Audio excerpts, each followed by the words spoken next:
안녕하세요, 핑플릭스입니다. 무더웠던 6월도 지나갔는데요.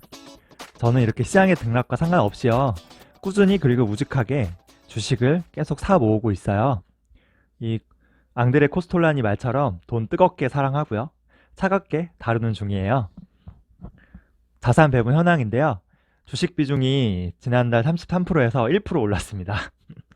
주식을 많이 사고 있는데 생각만큼 비중이 올라가지가 않아요. 주식 비중 80%까지는 아직도 갈 길이 멀죠. 사업 자금은 제가 작년 11월 처음 공유했을 때는 30%였는데요, 비중이. 지금 22%로 많이 내려갔어요. 코로나 이후로 이 사업하는 게 좀 쉽지가 않거든요. 소중한 인컴이긴 하지만 비중은 점차 낮추는 게 맞는 것 같아요.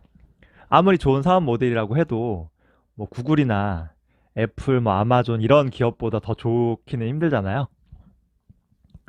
비중은 지금 미국과 중국이 거의 비슷해요. 사람들 사이에 미국이냐 뭐 중국 주식이 맞냐 이 뭐 논란이 많거든요. 근데 반반씩 투자하면 되는 것 같아요. 왜 양념과 후라이드도 고민되면 그냥 반반 하잖아요. 저는 이 미국과 중국 둘 모두 잘 될 것 같아요. 걱정해야 될 것은 뭐 미국이나 중국이 아니고요. 우리나라거든요, 우리나라. 저는 대한민국의 미래가 가장 걱정돼요. 제일 어두운 것 같은데요. 그래서 국내 비중은 조금 더 줄였습니다. 인도와 아세안은 얘네 정말 장기적으로 보고 해야 될 것 같아요. 그래서 꾸준히 ETF로 투자 중이에요. 그 현금 비중이 제가 지난달 목표가 17%까지 줄이는 거였는데 이게 지금 더 늘어났어요.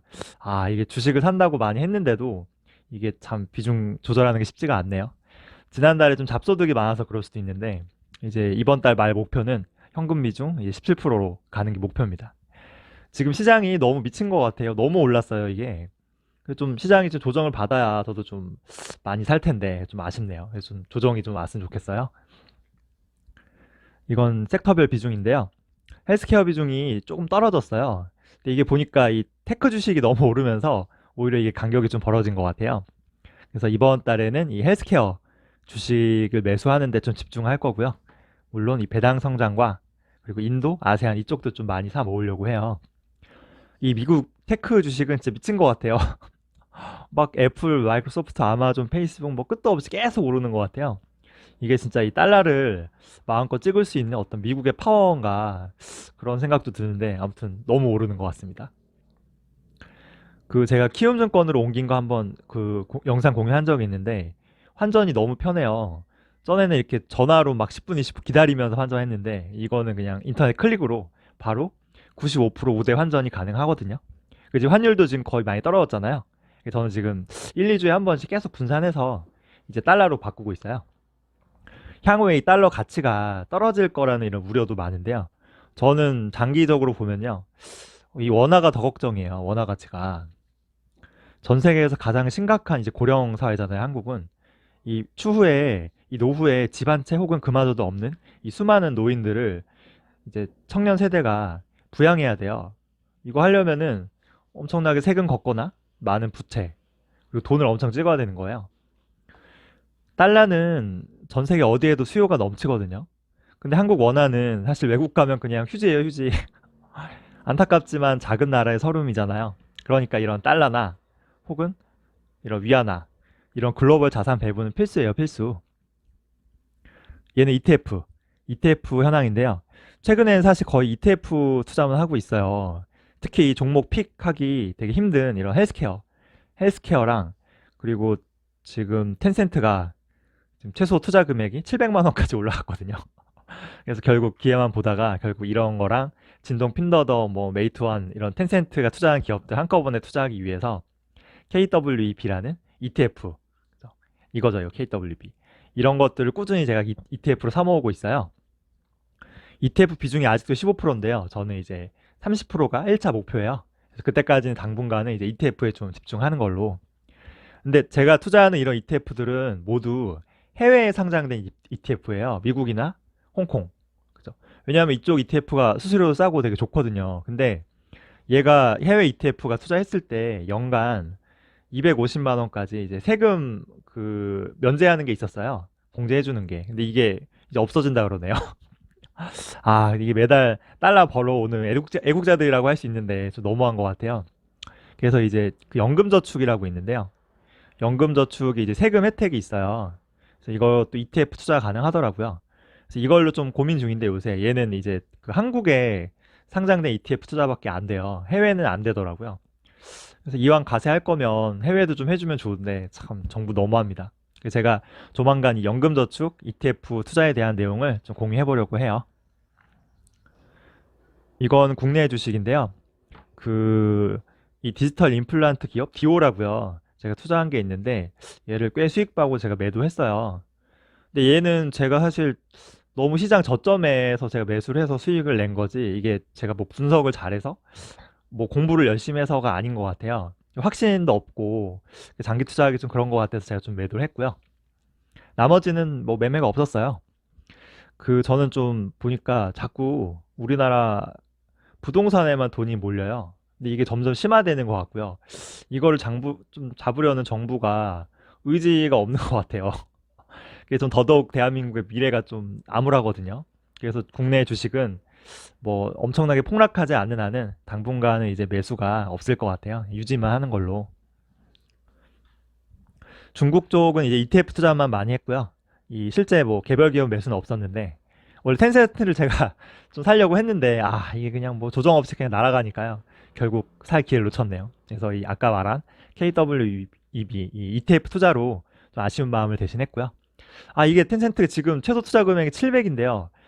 얘가 70만 원으로만 낮춰줘도 제가 매달 꼬박꼬박 적립식으로 살 텐데 700만 원은 좀 부담이 되네요. 한 번에 사기는. 얘는 미국 주식입니다. 종목 수가 많이 줄었어요. 근데 저는 종목 수보다 이제 주식 수가 더 중요하다는 걸 좀 깨달아서 좀 많이 줄였는데요. 그 미국 주식 비중이 사실 미국 주식 너무 올라서 비중이 좀 오버된 경향이 있어서요. 이제 개별로 매수한 거는 ETF 빼고 알파벳이랑 넷플릭스 그리고 페이스북이에요. 페이스북은 뭐 광고 보이콧 뉴스로 주가 폭락하자마자 바로 매수했거든요. 그리고 알리바바는 뭐 언제나 매달 매수하고 있는 기업입니다. 제가 얼마 전에 넷플릭스 아이디 하나를 얻게 되어서 보고 있는데요.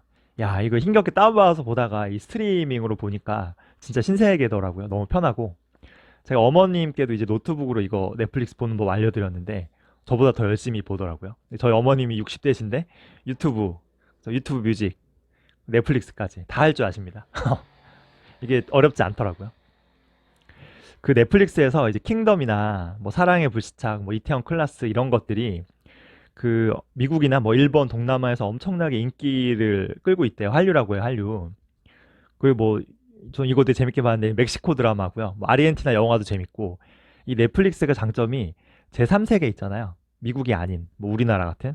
제3세계, 제3국가의 좋은 작품들을 좀 많이 끌어오는 것 같아요. 투자도 많이 하고. 그래서 저는 진짜 넷플릭스의 미래가 되게 밝은 것 같아요, 이 점에서는. 근데 반대로 이 디즈니는 엄청난 이런 컨텐츠들을 갖고 있긴 한데 이렇게 뭐 다양한 국가의 컨텐츠 투자를 안 하는 것 같아요. 그냥 디즈니 순정 컨텐츠에만 집착하는 것 같아서 조금 아쉬워요. 그리고 이제 훌루가 넷플릭스 뒤를 이어서 2위 이제 그 컨텐츠 사업자인데요. 훌루도 디즈니 거거든요. 근데 훌루랑 디즈니 플러스랑 이게 따로따로 서비스를 해요. 그래서 오히려 이걸 합치면은 시너지가 좀 강력할 텐데 저 디즈니 주주로서 CEO한테 좀 민원 넣고 싶을 정도예요. 지금 넷플릭스는 벌어들이는 돈을 다 컨텐츠에 재투자하거든요. 엄청나게 투자하고 있어요. 더 좋은 컨텐츠가 계속 쌓이죠, 이렇게. 근데 디즈니는 지금 코로나 사태 이후로 소득이 거의 없거든요. 테마파크도 문 닫고, 그래서 영화도 개봉 안 하니까. 그러니까 컨텐츠 투자에 지금 아무래도 좀 소극적일 수밖에 없어요. 디즈니가 물론 망하지는 않겠지만, 디즈니가 좀 잘 좀 해서 이 넷플릭스와 같이 선의의 좀 경쟁을 해줬으면 좋겠어요. 사실은 제가 이번에 자산 현황을 좀 업데이트하면서 좀 많은 생각이 들었는데요. 제가 과거에 엄청난 돈을 날리고요. 또 직장까지 이렇게 잃게 된 지 거의 3년이 딱 됐더라고요. 제가 이걸 처음에 돈과 직장을 잃었을 때는 이 충격이 너무 커서요. 제 인생에서 다시는 이게 회복이 안 될 줄 알았거든요. 좀 너무 우울해하고 막 절망 속에서 막 노가다 현장에서 일부러 막 몸을 혹사시키기도 하고 그랬던 기억이 나는데 시간이 정말 무서운 것 같아요. 그리고 이 자본의 힘이 정말 무서운 게 이 3년 동안 엄청나게 큰 돈이라 생각했는데 저는 그 자산으로 봤을 때도요. 그 정신적으로도요. 지금 거의 회복했거든요. 물론 뭐 지금 이제 3년 전과 자산의 규모가 비슷해진 건데 그 규모는 비슷하더라도 이 질은 다른 것 같아요.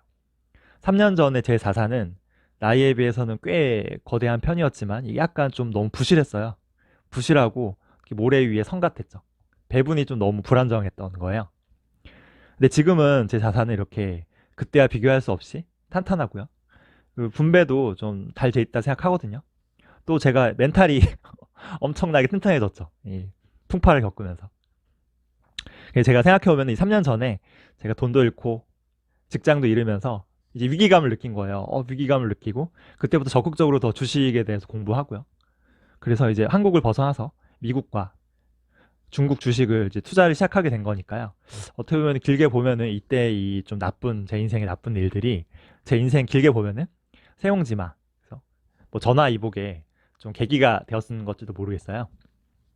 웃긴 거는 제가 2017년에 처음 이제 미국 주식 한 요쯤에 시작할 때, 이 특히 마파라고 하죠. 이런 마이크로소프트, 애플, 뭐 페이스북, 알파벳, 아마존 이런 기업들이 너무 좀 사기 부담스럽다 생각이 들었어요. 왜냐하면 국내 기업은 퍼 10 미만만 샀었는데 이게 퍼가 다 20 이상이고요. 심지어 아마존은 퍼가 100이 넘는 거예요. 그리고 주가가 그때도 많이 올랐다고 생각해서 이거 좀 부담되는데 하면서 이거 조금씩 샀던 기억이 나는데 지금 이때가 제일 좋은 시절이었죠. 주가가 지금 엄청 올랐잖아요. 알리바바랑 텐센트도 이때 주가가 엄청 쌌거든요. 참 3년 전에는 부담스럽다 생각했지만 그때가 정말 투자하기 좋은 기회였던 거예요. 돈을 버는데 가장 중요한 건 역시 이 시간일 수 있을 것 같아요. 3년이 또 지나면요. 또 지금을 돌아보며 와, 그때 진짜 좋은 투자 기회였다라고 좀 웃을 기회가 있을 수도 있을 것 같아요. 이번 달도 이 시로 마무리하는데요. 좋은 술 마시고요. 은근히 취한 뒤에 이제 예쁜 꽃 보노라. 반쯤 피었을 때. 그래서 활짝 핀 꽃은 오히려 이렇게 반쯤 핀 꽃보다 못한 법이에요. 제 자산도 아직 활짝 피지 않았어요. 지금 반의 반도 피지 않았거든요. 저는 사실 이 경제적 자유라는 이 목표를 향해서 열심히 지금 돈을 모으고 있는데 어쩌면 이 경제적 자유를 이루는 그 순간보다 지금 열심히 공부하고요. 주식에 대해서. 그 잔고에 계속 주식이 쌓이고 뭐 이런 영상도 제가 만들고요. 지금 이 과정이죠. 자유를 향해 달려가는 지금 이 순간이 더 행복할 수 있는 거예요. 이렇게 되는 거죠. 행복은 결과가 아니고 이 과정에 있다고 하잖아요. 준비한 내용은 여기까지고요.